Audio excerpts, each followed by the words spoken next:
5, 4, 3, 2, 1. Hola, I am Professor Jorge Leal, historian at the University of California, Riverside, and this is a very special episode of The Discursive Power of Rock en Español. In this episode, we feature a very special and also timely conversation with Los Abandoned. So who are Los Abandoned?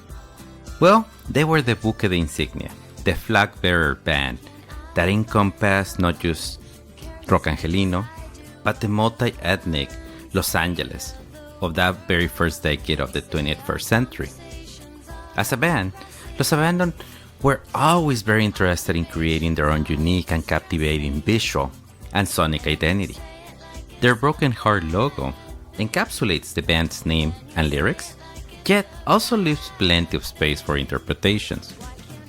Heartbroken due to love, feeling abandoned as a result of being an immigrant, dejected for being second generation, ni de aquí ni de allá, I was struggling to fit in. This and many more meanings can be ascribed to the Los Abandoned logo, and by extension, their Spanglish lyrics and their very catchy sound.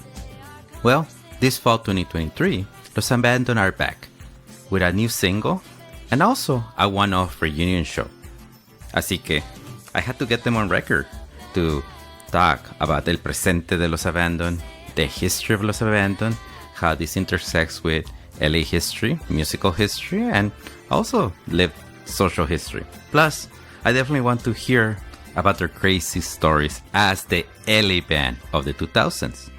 So here's our chat with Los Abandoned. Where do you want me to start? Why don't we start with the usual, the introductions? Hola, I'm Lady P from Los Abandoned. Hey, this is Don Verde. Hello, I am Vira Lata. I play the bass. Thank you so much for, again, taking the time for this conversation today. So I want to start with in the present and also in the near future, meaning in a few days from today. Los Abandoned are having a reunion concert this fall, 2023. So what brings you back together? Lots of things. Well, originally we were asked to do this reunion show back in June 2020. And since it didn't happen, obviously, because of the pandemic, this is our makeup reunion concert. So we wanted to make sure, we felt like we had a debt to the fans. And we wanted to make sure that now that it was available to us to do it. So it's happening. And we've been writing a lot of music as well together. And we've been wanting to play it live and show the fans what we've been up to. Yeah, so, and it was funny, it brought us together originally, like this, there's a bunch of strange stars aligned, and it felt like it was supposed to happen. And there was, that we had this LA Times article where like Van Nuys was one of the 50 or whatever best songs about Los Angeles. And then we did the shoot for the show that we were talking about before we started taping, the Great Day in East LA. Is that what it's called? Yeah. And like that, and then someone called us about a show, didn't end up happening, but all those things put us in the same room over and over again over about a month after many years of that not happening. And so it's like, it seemed like the stars aligned. And then the pandemic happened, and then wasn't sure if maybe they were trying to tell us something, but regardless, we got the message, we're back, and we're really, we're excited to play. While we were isolated from one another, Lady P was in Santiago for a few years, unable to return to Van Nuys, that we did write a bunch of songs over Zoom, and we'll be playing a couple of them at this concert that we're doing. Yeah, and also I think parallel to all these events, we became like pieces in a museum, and so people like yourself, Jorge, and others started displaying us as part of their academic curriculum, as like experience the music of the Americas in the U.S. and Alexandro Hernandez being one of those professors too, Jesse Vallejo and Cal Poly Pomona, and so I think it's almost like a synergy that started happening when all these events started to intersect. And I definitely want to ask you about those new songs, and you're close to releasing one such new song. So can you tell us a little bit about the new song that you'll be releasing on November 17th? The new song is called Favorite Band. It's a brand new song. I think we wrote it in 2003. People who were around then might recall that we went through a lot of lineup changes in the first couple of years of the band, and it was all drummers. We went through more drummers than Spinal Tap. And during one of those periods when our drummer Garrett Ray, who at the time was known as Gringo Star, I don't know if that's why he quit, but he band, and we were all feeling super sad. And Lady P had the idea to write this song, Why Can't My Favorite Band Stay Together? But instead of doing it about ourselves, it was like from the perspective of a fan. And so we wrote this song and we played it live a couple times, right? But Yeah. never got recorded. It was kind of a sleeper fan favorite. And so when we were contemplating, the reunion, we thought that we had this demo recording that was done back then, and some of the tracks we were able to get off of the old hard drive onto the new one, and a lot of it we couldn't. So we got some old sounds and we played on top of it, all new performances, and it ended up being kind of like a little a mix of baby Los Abandoned and grown up Abandoned. It's like the now and then from the Beatles, but with Los Abandoned. And obviously, like, the irony is not lost on us that it's a song about why can't my favorite band stay together, and it's about, and that, we broke up. So, hi, we're back. One thing that I've been thinking about, and as Vira Lata says, there's a group of us as academics, also Chana Lorenz at Occidental College, that looks at your work, right? So the intergenerational part is that new fans, students that are 18, 19, that were not even born at the time Los Abandoned got started, and that for me makes me feel super old, right? Because you were like 15 when you started. I was older. So that's my story.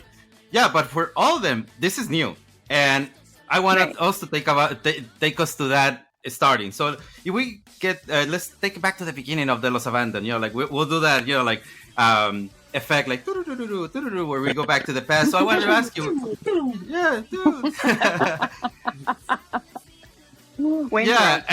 exactly.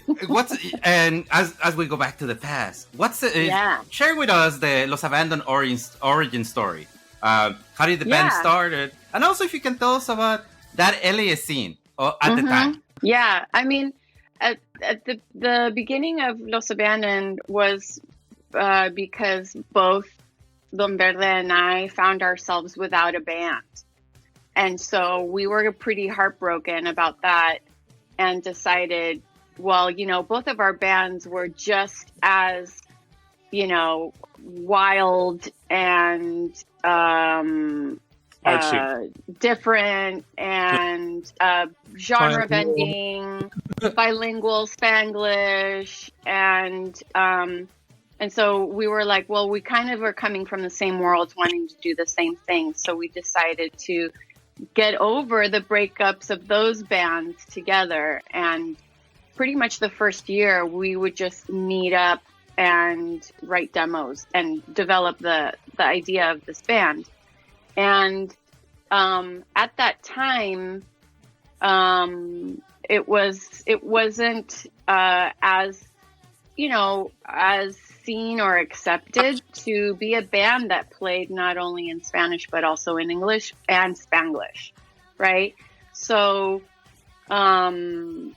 against all odds, we just decided, well, we're going to do this anyway, because if we are feeling like this is what we want to do and this is our world and what we are surrounded by, we were like, we know we're not the only ones, that we knew that there was an audience out there. It took us a while to find it, but once we found it, it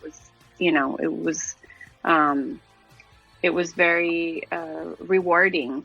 But we did have to go through these moments of like, wanting to book our band to play a show, and it was like, well, no, we only have bands that play in Spanish, not English. And then there was the other side where it was like, well, you guys also do Spanish. Where do we fit you in? And then including when we were, shopping our music around, what we heard consistently was like, well, you have to choose between English or Spanish, not both.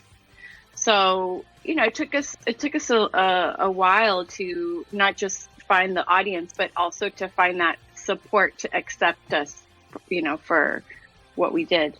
Yeah, and also I think back then we had a big, not a big influx, but there were the rock en español scene was primarily an immigrant experience, and I fit myself fit perfectly in there.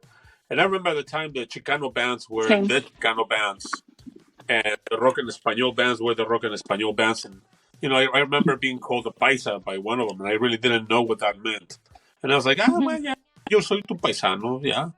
But I didn't know it was a derogative term. And, I had my handful of incidents with the other scene that I realized what they were. So when we started, it was a labor of love, and it was a mission to actually play enough so we can build an audience. And our manager, Amy B, just basically said, I'm not interested in micromanaging you. You go find places to play and play 3 times a week at least, and then you come back and see me. So at that time, we had already had, an EP, which was a demo tape, and we really went on that. And then at the time when we started working with Amy B, that was our second EP. And so things started to move a little bit faster. Also, there were a lot of outlets back then. LA TV and El Borde and all these other publications that made the music reach an audience. So thanks to LA TV, actually, we had a bigger audience, and it started building from there. And yeah, the scene back then, I think it had.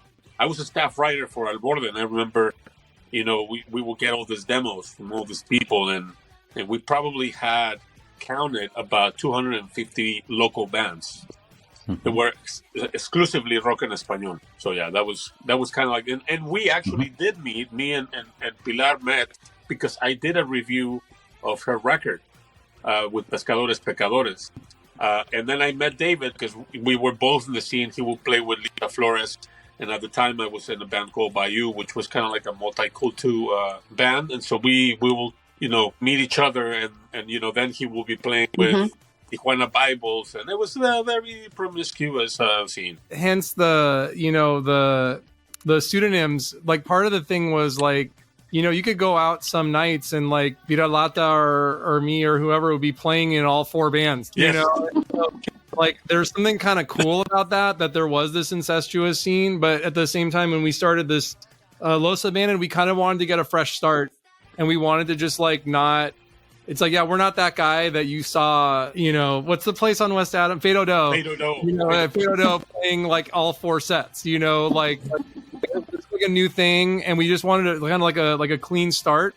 And just to like kind of like start over with music, and it's funny. I was remembering like how, as the token non-Latino, like how this all happened for me. And I remember specifically, like I had this artsy trio in high school, and the only song we had that had lyrics, it was in Spanish. And so just through a crazy series of coincidences, we ended up just, we got booked in this place called The Raven, which is right in North Hollywood, which is still there, but now it has like a nice sign. And next door to that was the original Smell, right? The one in North Hollywood. And we had this scene there where high school kids, we'd rent out the place for like $250 a night. And then we'd charge $5 at the door, and everyone can go to Denny's after or whatever. But like, we play these shows, and so all the other band, like we were playing insane, crazy improvisational music with a lot of sense of humor with one song in Spanish, and all the other bands would be like rock en español bands. And, they're like, oh, do you guys like music in Spanish? I was like, yeah. I love listening to that show, Travel Tips for Aslan. They're like, oh, yeah, I work on that show. And so right away we were on, with Mark Torres, who was like just for me, like all of that was like my education, and I remember like when I first heard Chilanga Banda in high school, it like broke my brain. I was like, this is what I want to do with my life. And then just kind of accidentally fell into it. And so by the time, as everyone's saying, like by the time Chicano scene, and then there was like the rock en español scene, and they totally like came together. It's not like they were separate, but it was like maybe there were some cultural differences. And I feel like one of the cool things that was happening, I don't want to say that we did it, we just happened to be there, but it was a new scene that was more like second generation linguistically, but more importantly like culturally bilingual people. All them kids, they're probably all 40 now, but you know what I mean? Like in my mind, there was like this new generation, and and I feel like we really found our home at the Echo in Echo Park when we started doing residencies there. And I feel like geographically and in every which way, it all made sense. We would play with bands of every kind you could imagine, because I think we just decided, and then those fans didn't have rules about what marketing they did. There was no one marketing to them. They didn't believe in any of that stuff. There was no genre. There was no nothing. We just came and it was great music. And interestingly, we are, I should say, like an overly educated band. And, I went to UCLA and I took a ton of like Chicano studies, Latin American music classes, like the 90s iteration of what we're talking about here. And so it's very gratifying to be, in the curriculum now, like we look at the previous generation so much. And it's unbelievably gratifying. I can't say enough, but to be there in the scene and in retrospect, when I think about all the things that are, front page news with, identity, specifically gender, sexuality, all this stuff, our introduction to all of that happened in the early 2000s, playing at the Echo, meeting all these kids that were basically the scene. And they didn't accept binaries. They didn't accept any rules. They weren't like activists even about it. They just didn't. It just seemed very natural. They're like, this. I'm just me. I'm just doing me. Right. And so it's interesting. Like, I remember we talked about it back then. Like, this is the future. Like these people that we're playing to, that are, that we're like privileged to be around, they're doing the next thing. And obviously that's true. Like that was the future. No labels, no binaries, no none of that stuff. Yeah. And I want to give a shout out to Liz Garrow. If it wasn't for Liz Garrow giving us a chance to play at the Echo, I remember, because I used to live in that area, and I remember seeing how that was just opening up, and I just asked her. I was in the neighborhood. I said, this is our band. We do this Spanglish thing. We do this spy cultural thing. And she was like, oh, yeah. Okay. Like and so it was amazing because she was one of the few people that allowed us to be ourselves and to just do. She was incredible in that way. I remember just being like, "Hey, can we do our next show like a prom?" She was like, "Oh yeah," she would allow us because she trusted us. She trusted our audience. She was, I feel, also Liz Garrow. She is also a visionary. And I think, that's why I feel like the Echo has gotten to the heights it has because of her. And for her to allow us as artists and, creatives to do what it is we wanted to do. And she gave us the space to do it in. All ages. And I remember me and Verder, where we went to eat pizza, I think, the after sound check and all that. And we were coming back, and, we always believe in the positive power of negative thinking. And, we thought that there was not going to be a successful night. We really didn't know. And as we were coming up the stairs on Sunset, to cross, Sunset Boulevard, and go to the Echo, we saw this interminable line of people that were dressed up for prom. And it was so gratifying, that it's like this when you really realize that you're not only connecting with an audience, but you're building community. Yeah. And it was adorable. And it's like, it was all kids that were second, third generation Latinos, And with that, I do have to like you might be selling it short, but like point out, acknowledge how you created those bridges between those generations, those music scenes, and also the geography of Los Angeles. That yes, it was the echo, more of a central place, like in a neighborhood that was changing, gentrifying, if you want to call it. But at the same time, you were bringing kids from the valley, bringing kids from the east side.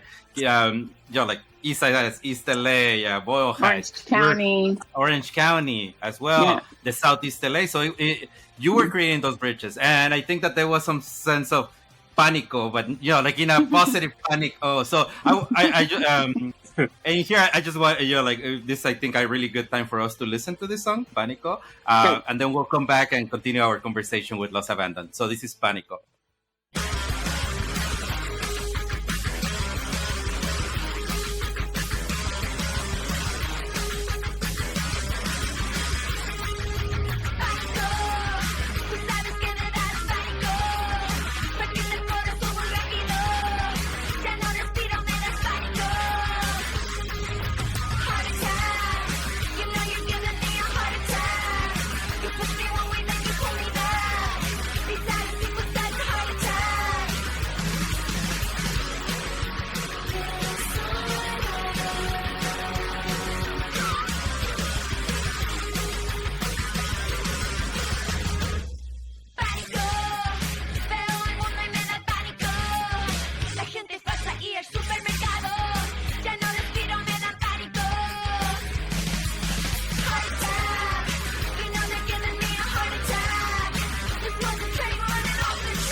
And we're back with Los Abandoned. So we're talking about not only the beginnings, but also their trajectory as a band. So in 2006, your album Mixtape, actually it comes out, and it is quite a feat for the LA scene. And here I'm not talking about rock en español or the indie scene. It's just a major feat for the LA scene. It's on Vapor Records, which is a label founded by Neil Young. I had signed numerous of acts and releasing so many important albums, and now you're part of that discography. So tell us about that time. What were some of the most memorable, but also frankly like the crazy moments of from a couple of years being an indie band, gigging around LA, and singing your very memorable Spanish songs, to being part of a major label, part of the music, not only the US mainstream music scene, but the Americas.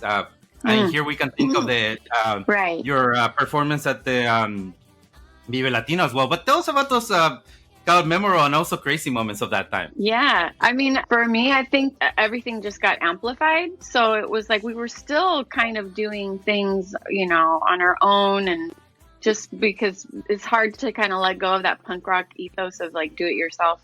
And also we just, everything we've had done so up to then was very intentional and had purpose, and we always wanted to be an experience for the viewer, the audience, the person that was listening to their music. So everything just, I feel like it was like twice as much, like effort and craziness. But I think one of the most, like, the coolest stuff was feeling like all of our hard work and effort for those last like 5 or so years it felt like it had paid off in terms of like somebody accepting us, like Vapor Records accepting us for who we were, not wanting to change us, just letting us be ourselves, do what it is we did, we do, and having the opportunities to go to do Vive Latino and open up for a bigger act. Probably the height of that experience during that time was getting to New York City and doing Conan O'Brien. That to me was like, okay, all of that work had paid off. Like, we did it. Like, Conan O'Brien said our name, And I remember even after we played the song, because we played Van Nuys, I remember, Conan comes up to the band and shakes their hand and, he says, all right, we'll be back after these commercials.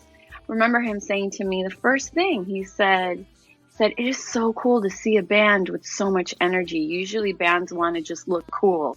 He's like, you guys don't care. You guys are, he loved how energetic we were and how, and then I remember him also knowing I was from Chile. I was like, oh, he did his homework. All right, Conan, good. And so one of the things that was kind of funny with Vapor was, like this is a different world. And if you think about it, at that time, Tina and Sarah was on the label, Jonathan Richman was on the label, just to name a couple. And so it was a very eclectic, a lot of talent and a lot of vision. We're dealing with like industry luminaries like Elliot Roberts, who like ran the label, and he was Neil Young and at some point Joni Mitchell's manager, and he worked with Devo and kind of everyone in the music business. And you could just pick up any of those music industry books and there'd be just pages and pages about the people that we're now working with. We were like a little on the fence because at that time the record industry was rapidly disintegrating. We'd had those mergers a few years earlier, and so deals weren't what they had once been, where you can just like live for a few years. It was definitely, we were still working our butts off. And when they came up with this deal, we're like, oh, I don't know, shouldn't there be more money? And so one of the things I always think about is we were on the road and they invited us to play like an opening act set at the Bridge School benefit in Mountain View. And that year, it's this all acoustic thing they do every year. And it was Neil Young and Tony Bennett and Paul McCartney and the Red Hot Chili Peppers and Sonic Youth, Los Lonely Boys, Tegan and Sarah. I'm sure I'm forgetting like some huge act, and so we did that experience. We got to meet all of those people, and then I think we signed the next day probably. Yeah. Where do I sign my life? Yeah. It was just like, oh my God, I just shook hands with Paul McCartney and we talked about like homeopathic medicine and like, okay, I guess we're here. That was a huge day. I still think about it all the time. Being on stage, like everyone that was there's no press, there's no media, no press, so like everyone just wanders around freely, and everyone that was there was basically on stage when Paul McCartney was playing his set. And at some point they were starting Let It Be or Hey Jude or one of those like piano tunes, and it was like while on stage I realized I was like I always liked that part that Ringo played on that Beatles song that I've heard oh my God, this is happening right now. And I just crying. And I looked around me and everybody was crying. The whole stage was just like bawling. It was just such a huge, huge moment, and it felt, it was really, really, we got to have a few of those experiences too, of just like, getting to like meet your heroes. And, like a huge part of what we did, like a huge part of what our career ended up being was being like the opening act for every band from Latin America that would come to the States. This was a huge part of what we did. And this is how we found a lot of our audience initially, and sort of it became our thing. We toured with Café Tacuba, Terciopelados, Julieta Venegas, Molotov. Who am I forgetting? Silencio. Anyone you can think of. We never played with Maná, and we can almost just say who we didn't play with. We never played with Maná or but we did have an offer to do a festival with L3 one time. Didn't happen. Yeah, but it was like, that was what we did. We were just hanging with our heroes. We got to like wander around Vegas all night with Ruben from Café Tacuba, which was like our hero. Like, this is like the reason I'm even in this music. And and spend 7 hours just being normal people, just talking about crazy stuff and just wandering around. So there was a lot of that, like, you know, rock and roll fantasy stuff too. Eating deep fried Oreos with Ruben in downtown Vegas was definitely something magical. Yeah. To me, in retrospect, I think the way that Vapor thing happened is because Elliot Roberts and Neil Young. Well, Neil Young was rehearsing in Studio A in LATV, and at the same time, they used to have LATV Live. Kinky was playing. And so the story tells that Neil Young was in the dressing room and he was looking at the screen and he could hear the music. And it's like, this is in Spanish. That's how the interest from Vapor Records came to life. And so secretly, Vapor Records came to our showcases. We did a residency at the Echo where, like, I think it was every Monday or something like that. We played pretty much every single song that we have ever worked on. And they came. And they were at other shows. And finally, one day, they came to our merch table and said, we are with Bonnie, who's an adorable woman. She came up to me and said, Elliot's assistant. We're thinking about, we're really interested in you guys. I think one of the most memorable, awkward moments is when we toured for the first time with Molotov. And I remember the furthest we were from LA. Actually, this is my concept with Mexican food too. The further you are from LA, the better the Mexican food gets. But anyway, as we were approaching Los Angeles, you could start seeing the sea of middle finger that will come in the audience. And there was such an animosity.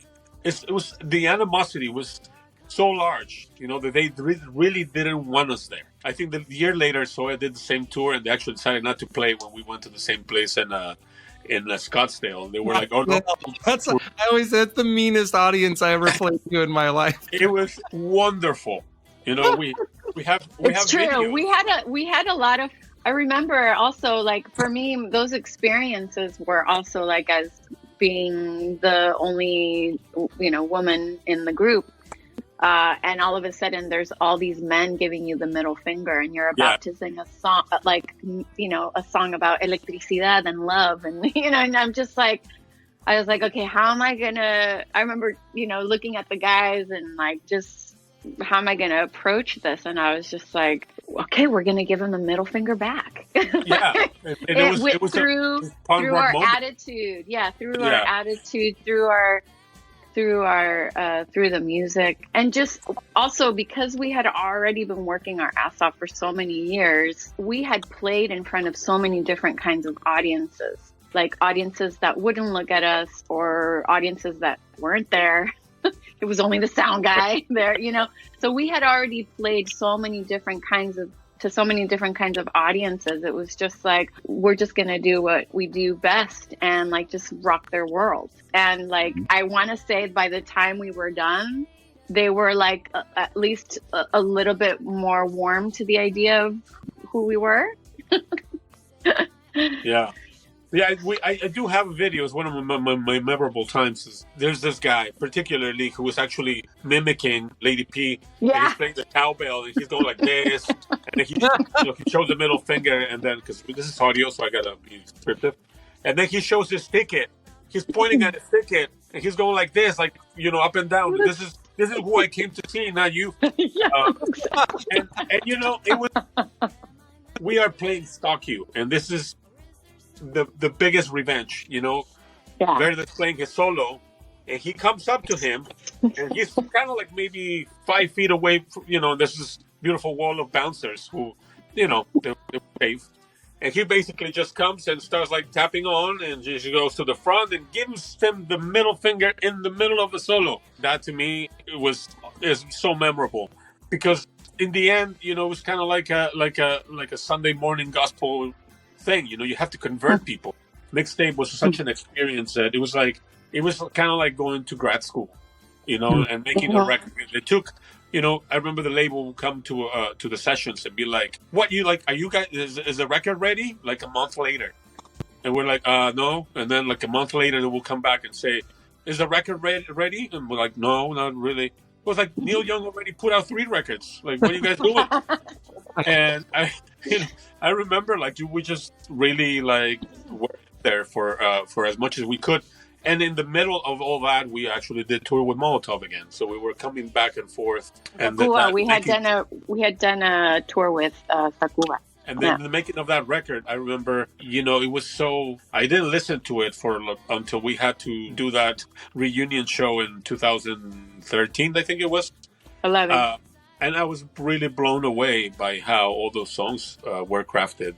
And I'm really proud of it. And I think I'm really thankful for the invitation that P and Verder made to me to be part of this wonderful project. Hi, Charlie.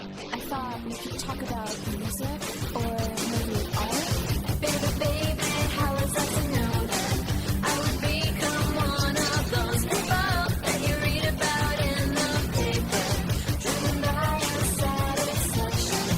I didn't start here.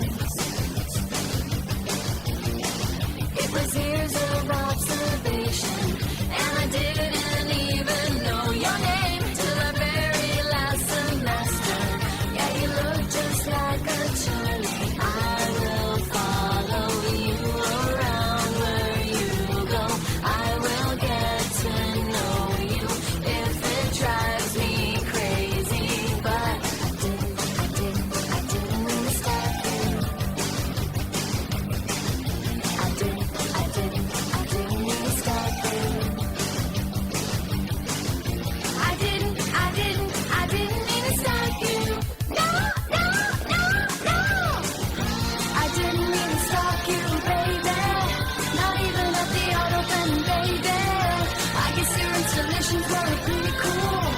So profound the lore about Drew Barrymore.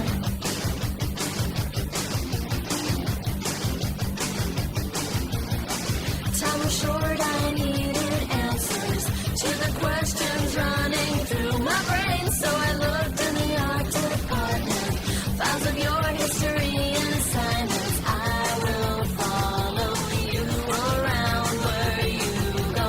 I will get to know you if it drives me crazy, but I didn't stop you. Speaking of these experiences as being a female-fronted band, I think that Los Abandoned was very transgressive in a lot of ways. One, having such a strong presence, defiant presence on stage by Lady P, but all of you being part of the, also not conforming to like those gender roles, like the rock star, with leather. I mean, like that we had seen throughout the scenes, still of the 2000s, right? Like, are the performance of over masculinity that we'll talk, right? But I think that Los Abandoned were not only transgressive and non-conformist in, like in who was your front person, but also the iconography of the band, like the albums, the art, the art, the merchandise, these special events of the proms, right? Like that in a way predate like the gender non-conforming or the queer proms that then we start seeing in the later 2000s. And then you also inspire people like Julio Salgado, such an important queer artist that got his start, if I'm not mistaken, selling your merch and then creating merch for you. So if you can tell me more about that, what was it like for all of you to be in a female front band, leading a front band, like leading a band, in your case, Lady P, and also having a fan base that was queer, gender non-conforming in a lot of ways. Yeah. I always go back to what my mother taught me. And my mother was an educator. She was super visionary. This was in the early 80s. And I remember her telling me, you have to be bilingual. You have to know both languages. You have to know both of your cultures, both Chile and the United States, what both of these worlds give you, the language, both of the languages, and then the music.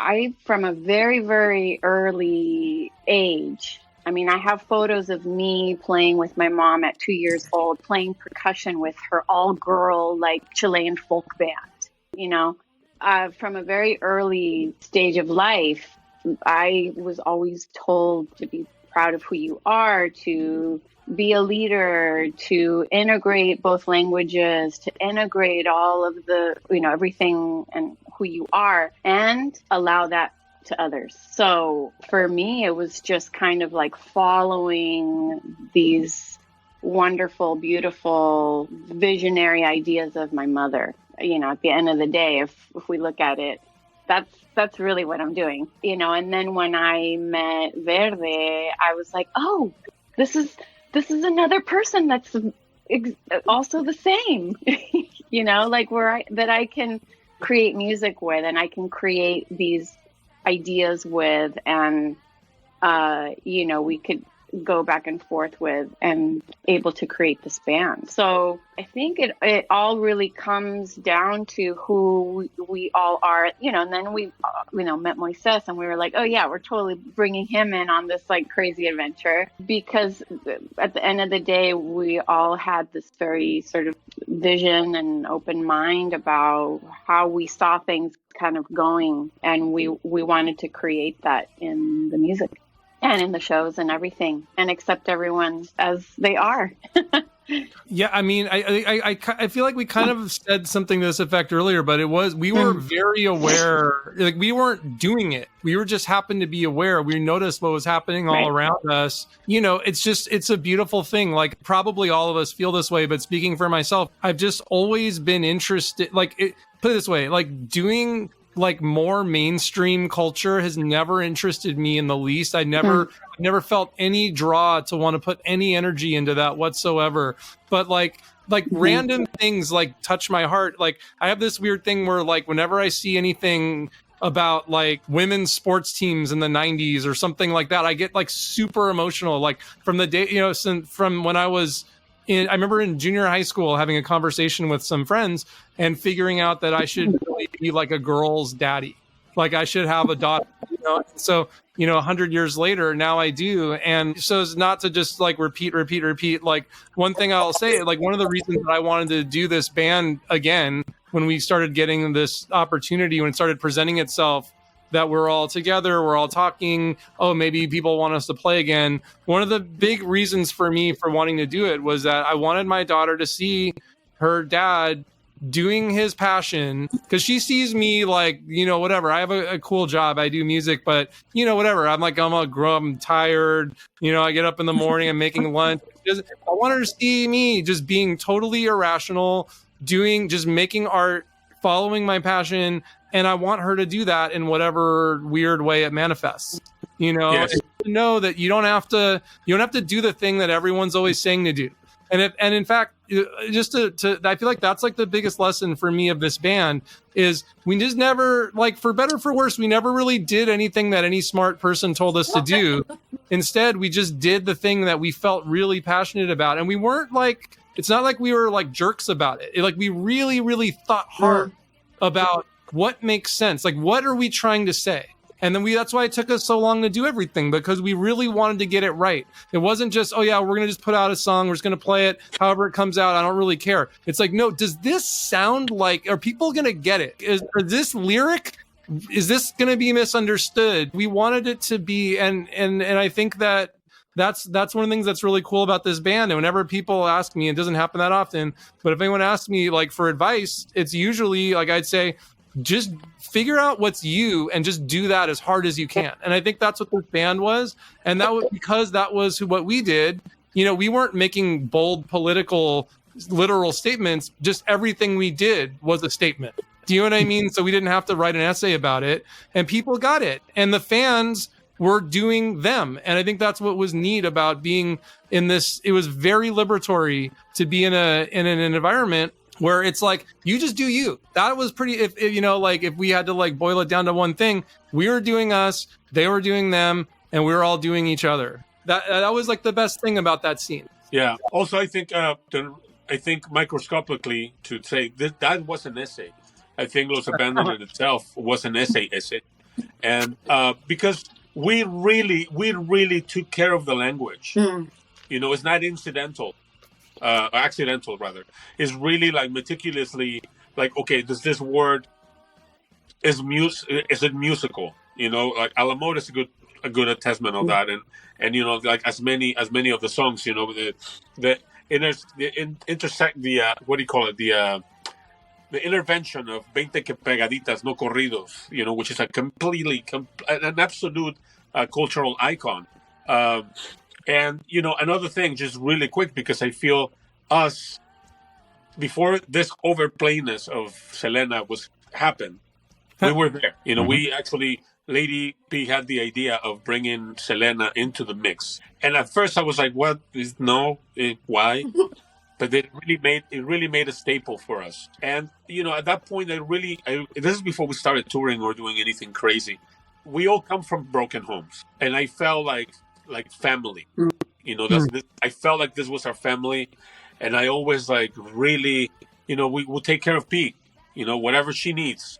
And she would take care of us. I remember there was a point when, you know, she would bring this Whole Foods bag, and the Whole Foods bag was always there. And in addition to the other pieces of luggage, and I was like, why is this Whole Foods bag in the middle of the way in the van? Oh, and she goes really quietly and says, why? Because I bring these things for you guys. It was a care pack. It was a care pack where she had all this energy bars, emergency, and you know, and trail mixes and all that stuff. And you know, again, I think we really noticed then that Future was female. For me, who I actually did have a daughter then, who's actually in music videos for Los Abandoned. You know, again, it's like what Green was saying, you know, what Verder was saying. It's like he's seeing Dad doing that thing. And I remember when she was going through middle school, and people would say, when people say my daughter, my dad is lame, and you know, my dad is boring. And I kind of became boring sometimes, but then some story will come up, you know, like LA Ink. And, you know, LA Ink, that Tony went and got a big tattoo on, Dulce got a big tattoo on his chest. And all of a sudden I was cool again, you know? So, yes, it really had made an impact on her. You know, the fact that we are who we are and we were the band that we were.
we have to talk about this song, the one song. You know, we have to, which is yes, but nice. It's very nice.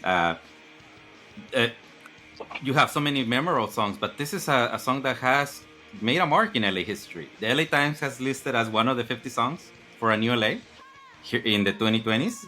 I use it for my own classes in LA history to show the change over time. The transformation of LA, particularly those white suburbs of the San Fernando Valley into vibrant Latino neighborhoods in the 90s, 2000s. So tell us about this track, how did it come about?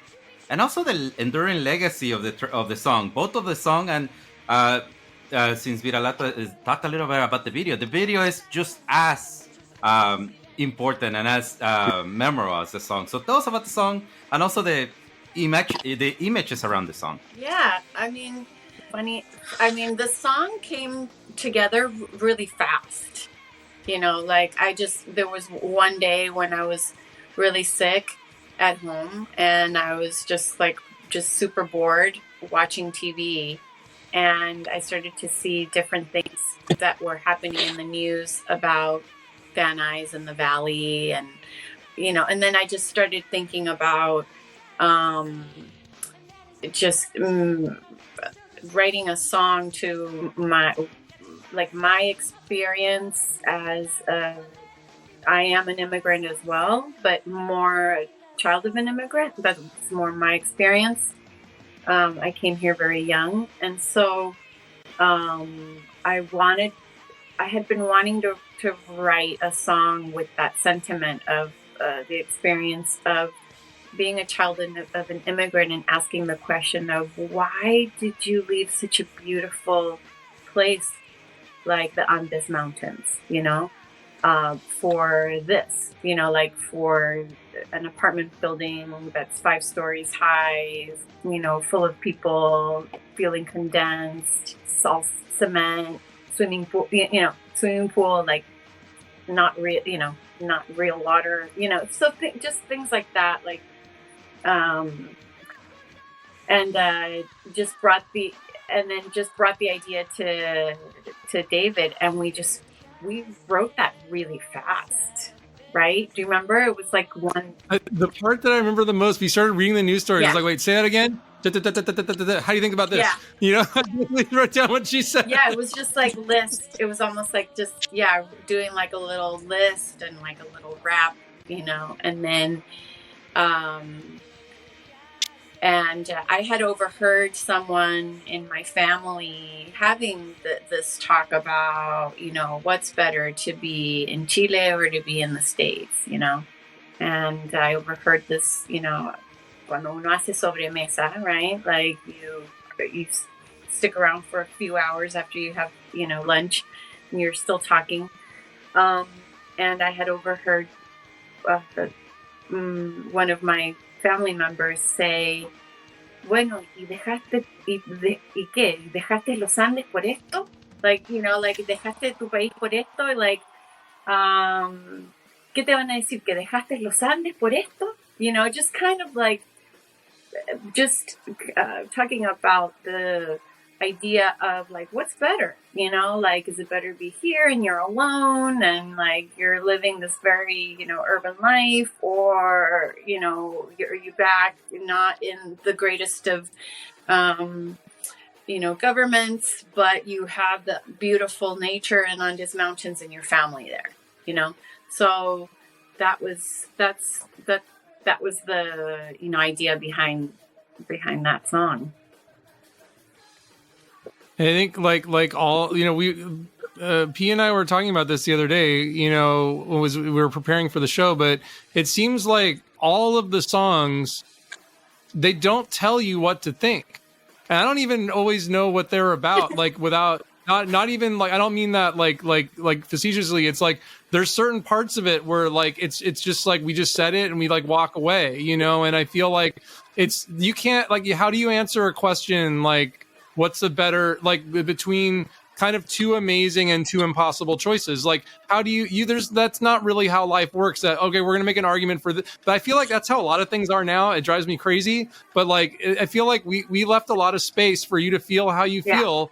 about whatever it is, because we don't fucking know, and we're just trying to it's almost like a big part of what we were doing was just reflecting our experience, or projecting our experience, reflecting other people's experience, but without any judgment, and just with like a lot of love and a lot of care. And I think that's what, when I hear that song, like, it's funny, the original version, the original demo was produced by our friend Ariel, and he's a Van Nuys, native. He's like, I really like that song. I just don't like the part about, but it's not paradise. Like, why do you have to say that? And like, it's kind of like, we thought it was funny, but yeah, it's like, what, the song does not tell you how to feel. It just tells you the things, And yeah, that's why, it's that free interpretation that people take from it, that, you embrace it and you make it your own. It's like, yeah, I do live in Van Nuys, and it's great, and some people will say it's terrible. And yeah, along with that, the video really takes you through that. There's that little image where there's a stroller being pushed, and the dad is wearing a hat, and the toddler is wearing a cowboy hat as well. And I think it's just lovely. It was such an experience. My mom is in there saying, smoking a cigarette, saying, "Y dejaste tu país por esto." It's such a my daughter's jumping on the kiddie pool, and even though we live adjacent to Van Nuys, but yes, I think it's a very good description. It's such a narrating in a beautiful way, because all these places, Valero and Valero Street and all these places really do exist. And we shot the video at high school. Van Nuys Junior High. Yeah, and that was another great experience. Yeah, shooting the video. Yeah, it was my friend Elder and Allie. They're a couple, and they were people I met when I went to Cal Arts. And one of the beautiful things about Cal Arts is that you could go there for music school like I did, but at the same time, you work on projects with animation department, theater, film, dance. So you were constantly working in these multidisciplinary projects.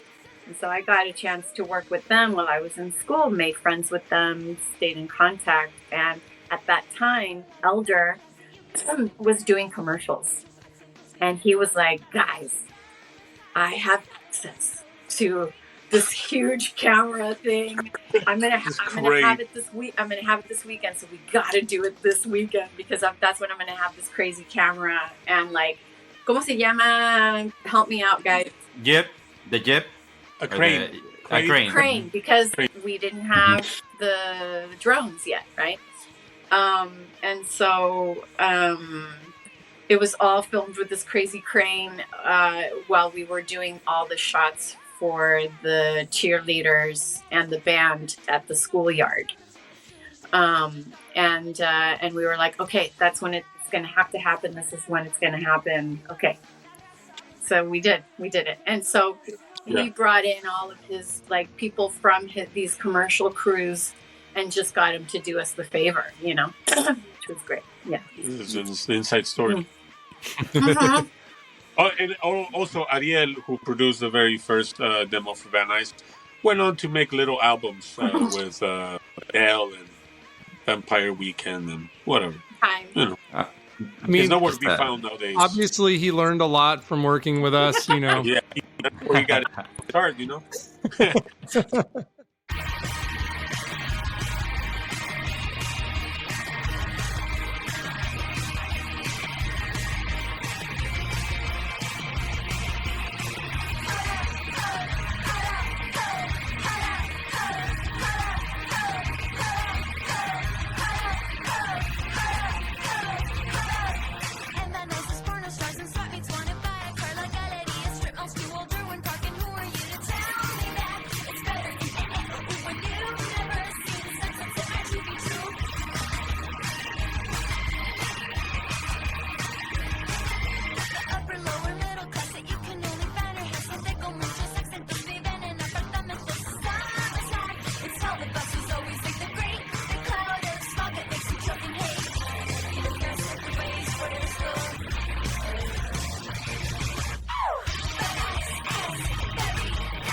And I have to tell you, I know that you're trying to be a bit humble on this, but what do you feel about the enduring legacy of this song, and for that matter, Los Abandoned? I mean, it's honestly, it's just like, first it's like shocking and unexpected, and but then at the same time, it's like, oh, I'm really glad that all of that work sort of paid off. All that extra effort, all that vision, all the blood, sweat, and tears, pays off in this other way.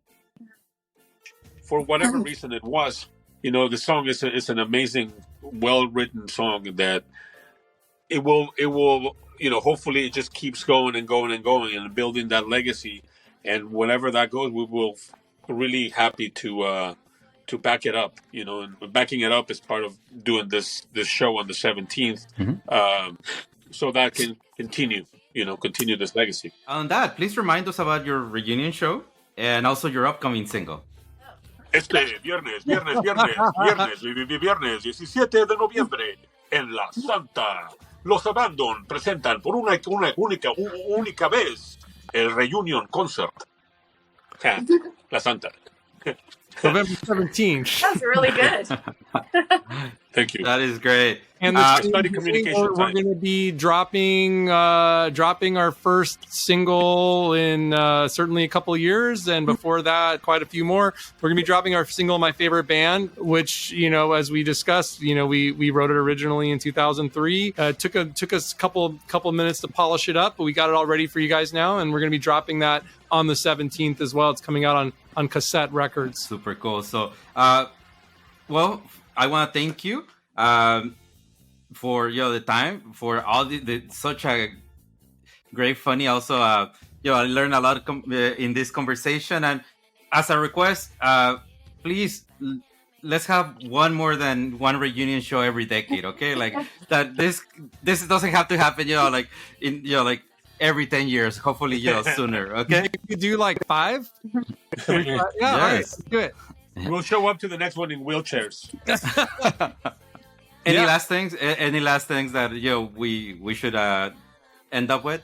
Yeah, we want to make sure that people know that we're very active on social media, and not only with the things that we're doing, but also with a lot of memorabilia and just reconnecting with the fans. So follow us on the socials. It's everything is Los Abandoned. We're on Instagram and Facebook, and and then that way you stay connected to what we're doing. You'll know. Yeah. And it's like such an honor for us to be here, and thank you for having us and asking us all these thoughtful questions. And I guess you wind us up, and we'll just keep talking. But it means a lot, to be like, I can't say how much it means, to be part of this discussion. Yeah. So thank you. Yeah. Yes, absolutely. I mean, we've known each other for quite a second. And from the beautiful stages of the Roxy and the whiskey to the Salón Corona,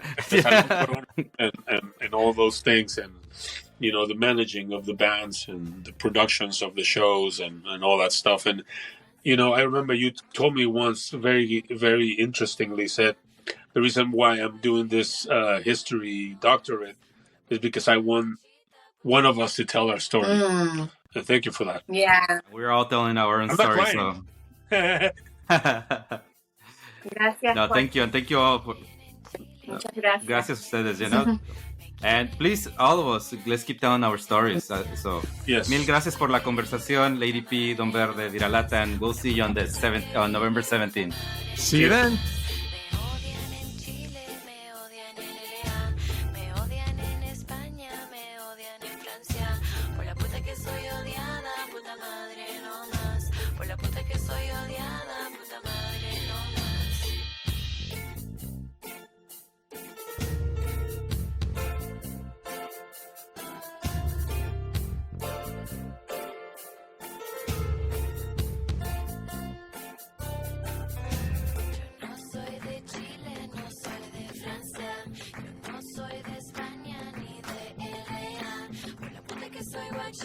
puta madre, no más. Por la puta que soy guachita, puta madre, no más. Me quieren en Chile, me quieren en LA, me quieren en España, me quieren en Francia. Por la puta que soy querible, puta madre, no más. Por la puta que soy querible, puta madre, no más.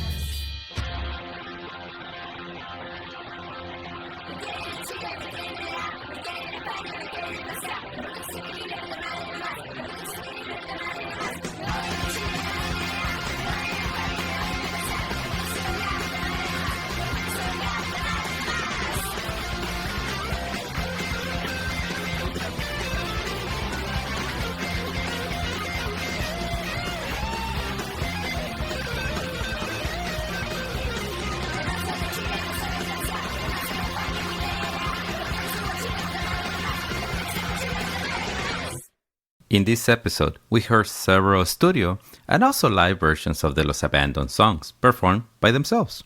Definitely check out their songs on any of the streaming platforms. And for the live versions of the songs that you heard on the background, check them out on YouTube. This has been the discursive power of Rock en Español. The brief intro and also the questions were written by me, o sea, Jorge Leal. This episode was engineered by Frank Princeton. Thank you, Frank. Remember to follow Rock Archivo LA on Instagram for more. Thanks for listening y hasta el próximo.